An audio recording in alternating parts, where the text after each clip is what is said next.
Voilà, nous y sommes sur le dernier virage et vous le savez, le Congo est dans les préparatifs de la célébration de la fête nationale le 15 août prochain. Et tout de suite, nous allons parler déjà, nous allons nous rendre au Brésil, peuple du studio 210 au Brésil. Rendez-vous chez Lulu Fusion. Lulu Fusion, un restaurant qui organise, une des femmes du studio 210 qui organise une petite cérémonie autour de la fête du 15 août. Je vous laisse suivre. Bonjour ou bonsoir à tous et à toutes. Ça dépend de l'heure à laquelle vous me recevrez. Moi, je suis Lutte, je vais Guamote, promotrice de Lulu Fusion, un restaurant typiquement congolais basé au Brésil, plus précisément à Sao Paulo, dans la rue Diogo Vaz, numéro 198.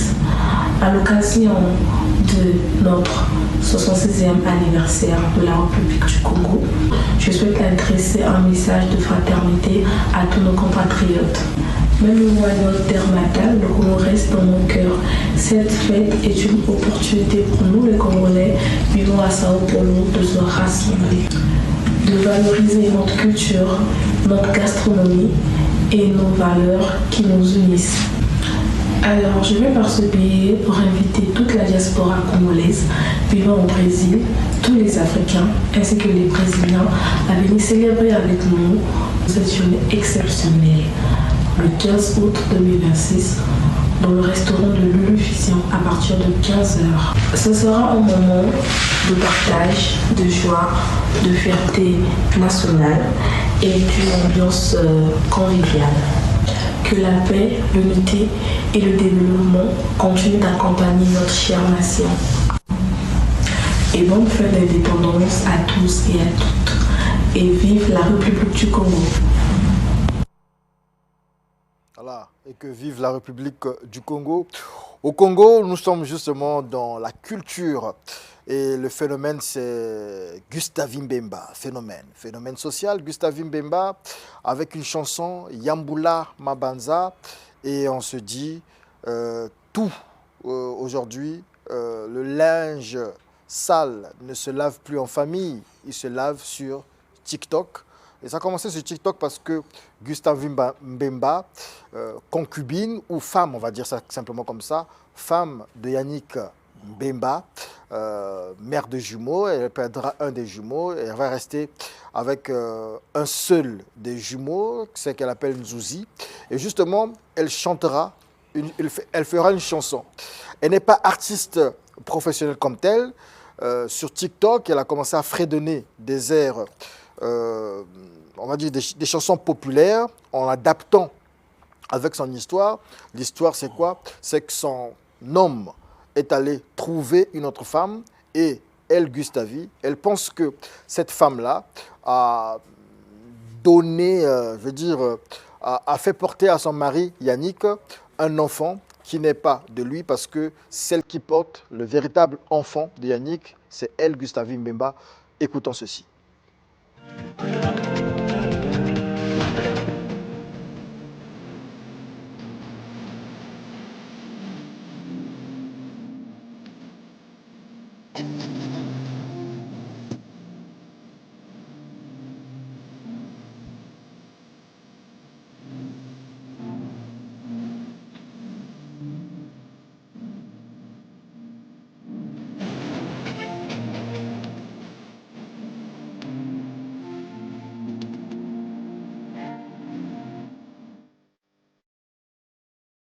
Voilà. Elle a chanté. Sa rivale aussi n'est pas musicienne. Sa rivale, elle a vu que l'autre a le succès. Sa rivale, on l'appelle Mamundele. Voilà. Ça, c'est l'autre femme de Yannick. Je ne sais pas s'il faut l'appeler deuxième femme de Yannick. Elle a l'enfant. Elle a un enfant de Yannick. Et elle aussi, elle revient avec un titre. Je pense que ça fait déjà 2 ou 3 jours qu'elle a publié son son sur YouTube. Et elle vient pour recadrer Gustave Mbemba pour dire non, c'est bel et bien l'enfant de Yannick, mais tu me traites de prostituée, je ne suis pas prostituée, mais c'est plutôt toi qui l'es. On va écouter cette chanson.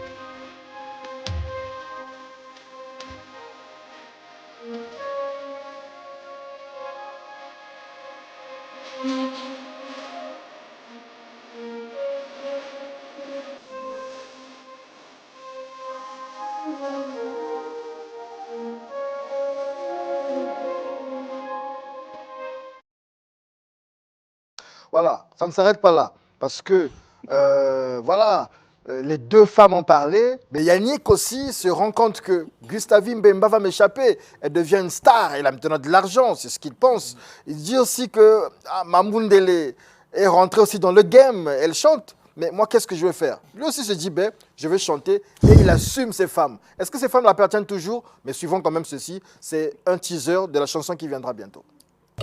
Bon, mais mes relations à TikTok, ma caméra petit peu TikTok. On dit que le linge sur la famille a bino bosokoli na TikTok. Maye na ma boîte ou en photo, l'ondila ya mote ba tu volé volé. Yannick na sola ou parmi ba volé. Gustavine Bemba ou Mamundele.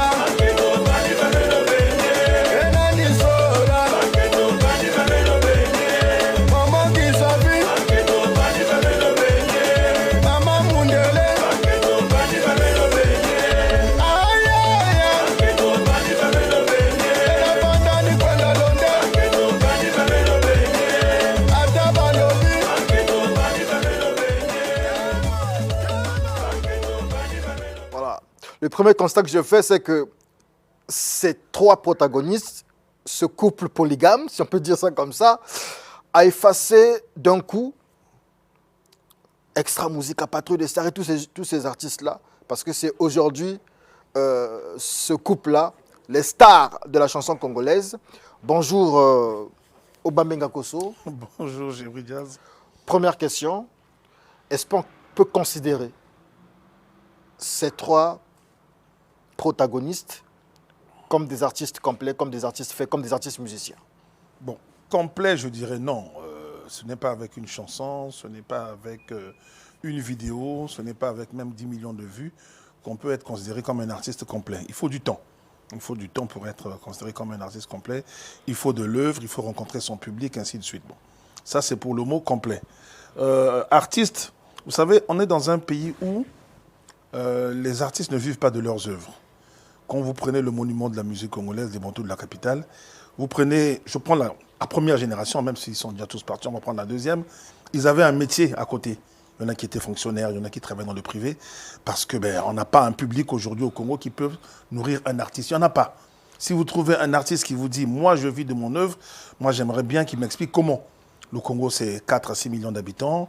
On vend plus de disques, hein. Maintenant tout se fait sur Internet. Il n'y a pas de salle de spectacle, il n'y a pas de concert ici. Donc personne aujourd'hui ne peut dire que pour être artiste, il faut vivre de son œuvre. Donc depuis toujours, les gens produisent des tableaux, de la sculpture, un peu de musique. On rencontre un public et après, le lundi, c'est la vraie vie qui recommence. On retourne au champ, on retourne dans sa plantation, on retourne au bureau, ainsi de suite. Il faut les considérer comme des artistes en tant que tels. La qualité, ça c'est autre chose. Moi je parle de ce qu'ils font. La qualité, ça, on peut en juger, on peut en discuter. D'accord, alors, on peut dire qu'ils sont arrivés là, pas par eux-mêmes, mais ils ont été poussés par des followers, par les communautés des réseaux sociaux, parce que tout vient de là. Mais Obambenga Kosso, quelles leçons, quelles conséquences, quelles leçons tirez-vous de cette histoire? Bon, moi, vous savez, je suis ça un peu de loin. Le premier clip qui est passé, je l'ai vu via Facebook parce que j'ai un frère qui avait posté et qui connaît la fille, Gustavie. Je me suis dit, tiens, bon, j'ai regardé, mais bon, sans plus, parce que ça ne me parle pas. Ça ne me parle pas. J'ai la chance de comprendre le Lari, c'est vrai, mais moi, ce n'est pas ma musique. Hein. Il faut pas dire les choses pour le plaisir de dire, ce n'est pas ma musique. Maintenant, avec le temps, quand je vois que tous les trois protagonistes de l'affaire, chacun a une chanson, ou considérée comme telle, je me pose la question de savoir s'ils ne se sont pas entendus pour faire du buzz, hein, parce que tout est possible. Le buzz, ça entraîne des vues. Peut-être qu'on gagne un peu d'argent derrière. C'est l'impression que j'ai. Bon, après, on va me dire non, c'est vraiment la vérité. Il y a une qui a lancé, l'autre a répliqué, ainsi de suite. Là, ça me fait penser aux rappeurs en Occident, aux États-Unis, en France, qui ont besoin de clash pour être connus. Certains rappeurs. Ou encore qui ont besoin de clash pour maintenir leur niveau. Il y en a plein, les Booba, Maître Gims et compagnie, qui sont des artistes talentueux à la base, mais dont le buzz est une nécessité vitale. C'est un peu comme, je ne vais pas citer les marques, mais vous prenez une très grande surface qui est ici en Combo, une autre qui est à Mikalou. Ceux qui passent en voiture les voient, mais qui font quand même de la publicité. pour qu'on ne les oublie pas. C'est ça le monde de la publicité. Et quand vous regardez derrière, vous avez parlé des followers et autres. Moi, je pense que l'une des plus grandes conséquences, c'est une leçon qu'il faut tirer, que les gens commencent à tirer. Mais à titre personnel, je suis dans l'informatique depuis 1995. Je l'ai toujours dit, on n'a plus besoin de ce qui est traditionnel. Je suis désolé, on est à Télé Congo, c'est vrai, c'est important. Radio Congo est à côté. Mais aujourd'hui, quelqu'un peut faire son livre, quelqu'un peut faire son tableau, quelqu'un peut faire sa sculpture, il peut faire sa chanson. Il n'a plus besoin de la télévision. Il n'a plus besoin de la radio. Il suffit de trouver quelqu'un de très bon, ou de moyennement compétent. On entre dans une chambre, on fait sa chanson. On prend n'importe qui, on se met au bord de Madoukou. Je vois des enfants qui sont là, je ne sais même pas si les parents donnaient les autorisations ou autres. On fait un clip. Et j'entends, on me parle d'1 million de vues, 100 000 vues, ainsi de suite. 2 millions de vues, voilà. C'est réglé, c'est terminé.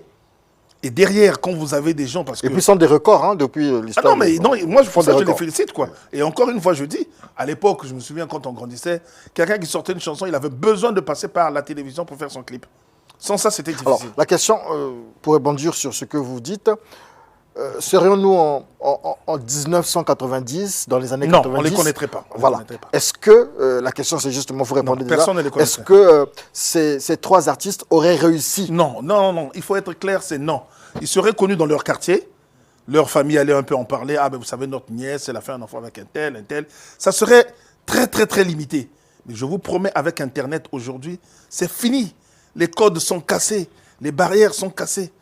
C'est vrai, on va encore reprendre Umberto Eco qui dit que grâce à Internet, n'importe qui peut s'exprimer, le premier des imbéciles comme le dernier des imbéciles, mais c'est la réalité.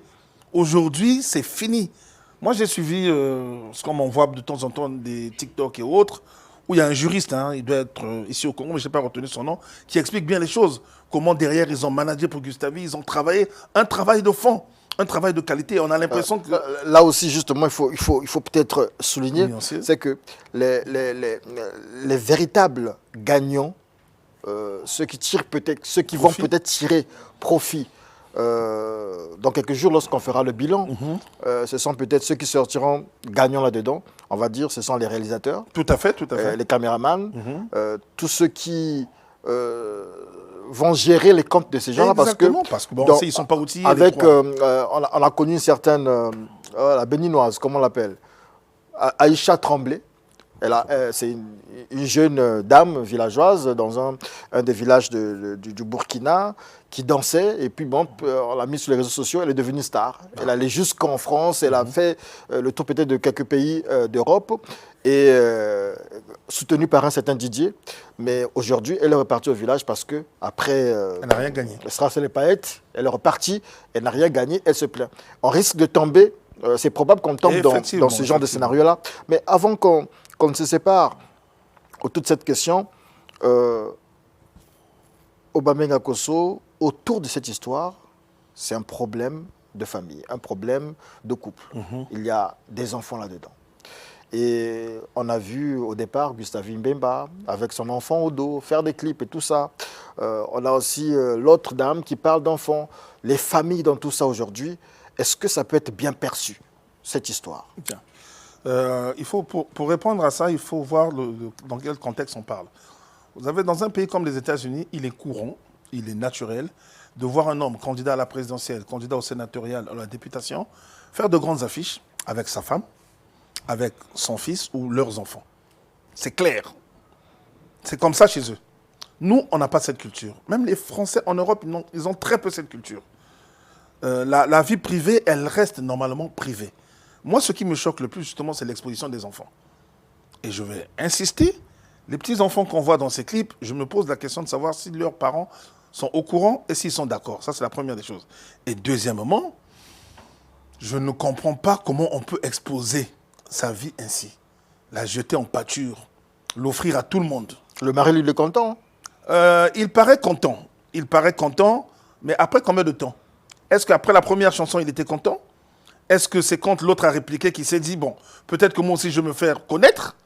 Parce qu'à un moment donné, moi j'ai fini par dire aux gens qui s'intéressent à ça à fond, j'ai dit, Yannick, c'est qui, il fait quoi dans la vie? Parce que oui, c'est ça la grande question. C'est une star aujourd'hui, c'est une star, il ne passe pas inaperçu. Alors, c'est une star, il ne passe pas inaperçu. Ses enfants. Donc, on apprend, d'après la première, que sa deuxième tisa, aurait un enfant qui ne serait vraiment pas de lui. Vous pensez que si vous et moi on le sait, cet enfant-là n'est pas au courant de cette affaire? Je ne sais pas quel âge il a. Mais vous savez, un enfant, même quand il ne parle pas, il entend. Même quand il fait que pleurer, il comprend certaines choses. Et le traumatisme, je ne sais pas ce que ça va donner. J'aurais bien voulu que Julien Makaya Nzundu, qui est psychologue, nous aide à ce sujet. C'est dangereux d'exposer sa vie de façon générale. On reviendra sur ce sujet-là avec Elvis Natou, qui nous a suggéré justement d'en parler, et peut-être aussi un psychologue, voilà, pour essayer de comprendre, un sociologue, pour on n'expose pas les enfants de comprendre cette histoire, mais in fine, on se dit déjà que c'est déjà des personnes qui habitaient Mindouli. Yannick, je pense qu'il habite Mindouli, c'est 2 femmes aussi, ou je ne sais pas, une qui habite Brazzaville. Finalement, tous sont à Brazzaville, chacun de son côté. Ça, c'est pas la polygamie. Hein. La polygamie, c'est à vivre ensemble, hein, avec toutes ces femmes. Est-ce que aujourd'hui, Yannick pourra toujours garder ces femmes qui sont devenues très vite des stars? Alors, je dirais ceci dès le départ. S'il y a une qui chante, elle n'a pas manifesté le fait de vouloir le quitter. Ça veut dire qu'elle tient à son homme. L'autre réplique, ça veut dire qu'elle tient à son homme. Mais la starification, vous savez, ça monte très vite et ça redescend également très vite.